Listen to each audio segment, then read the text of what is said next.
கர்த்தர் ஒரு ஓமையை சொல்றாரு. மத்தேயு 22வது அதிகாரத்துல வசனம் 1ல 14 வரைக்கும் பாத்தீங்கன்னா, இயேசு மறுபடியும் அவர்களோடே உவமைகளாய் பேசி சொன்னது என்னவென்றால், பரலோக ராஜ்யம் தன் குமாரனுக்கு கல்யாணம் செய்த ஒரு ராஜாவுக்கு ஒப்பா இருக்கிறது. கல்யாணம் செய்ய ஒரு ராஜாவுக்கு ஒப்பா இருக்கிறது. அழைக்கப்பட்டவர்களை கல்யாணத்திற்கு வர சொல்லும்படி அவன் தன் ஊழியக்காரரை அனுப்பினான்.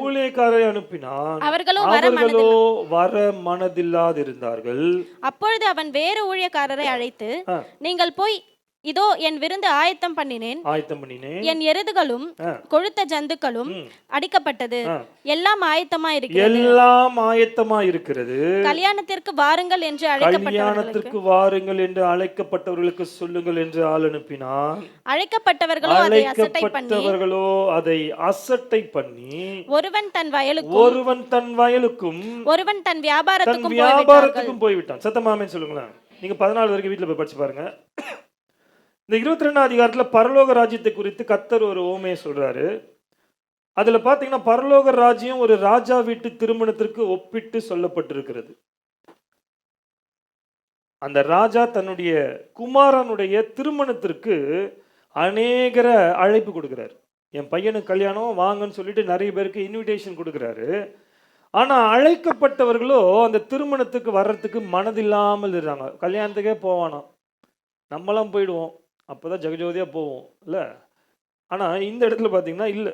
யோசிச்சு பாருங்க, ராஜா வீட்டு திருமணம்னா லேஸ்பட்டது இல்லை, பயங்கர தடபுடலாம் நடக்குமா?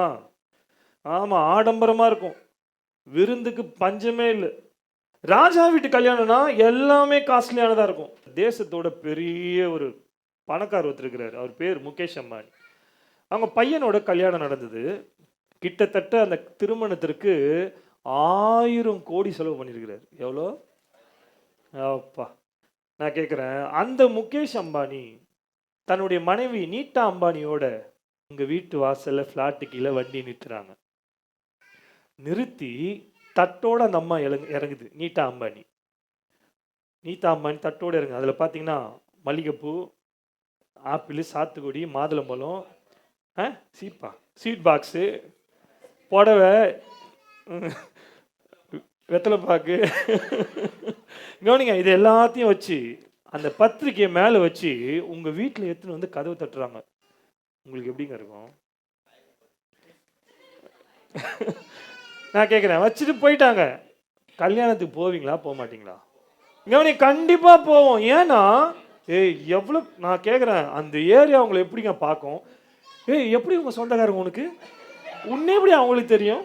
இந்த இந்தியாவில் பெரிய பணக்காரராக இருக்கிற முகேஷ் அம்பானியோட அழைப்பே நீங்கள் ஏற்றுக்கிட்டு கல்யாணத்துக்கு போவீங்கன்னா கர்த்தர் எவ்வளோ பெரியவர் தெரியுமா?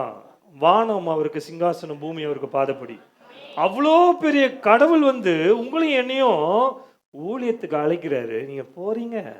ஹலோ, கர்த்தர் உங்களையும் என்னையும் ஒரு பெரிய மேன்மையான ராஜ ஊழியத்துக்கு அழைச்சிருக்கிறாரு. தெரியுமா உங்களுக்கு? யாருக்காக ஊழியத்துக்கு விடுறீங்க? ஹலோ, யார் மேல ஒரு கோபம்? உங்க மூஞ்செல்லாம் பார்த்தா சாதாரண உலகத்துல ஹவுஸ் கீப்பிங் பண்ணவனே எடுக்க மாட்டான். கரெக்டா? ஆமா. ரிசப்ஷனிஸ்டா உங்களை எடுப்பானா யாருன்னா? நீங்க மூஞ்சி வச்சுன்னு வாங்க வாங்க வாங்க. ஹலோ, ரிசப்ஷனிஸ்ட்னா சிரிச்சுக்கிட்டே இருக்கணும். நம்ம மூஞ்சில சிரிப்பு வருதா? கர்த்தர் உங்களை என்னைய நம்பி எடுத்துருக்கிறார் பாருங்க. நான் ஃபிட்டுங்க, கர்த்தர் சொல்வார், நீ வேணா போ. நான் அன்ஃபிட்டுங்க, நீ தான் வேணுவா. ஞானிகளை வெட்கப்படுத்தும்படிக்கு பைத்தியங்களை தெரிந்து கொண்டார்.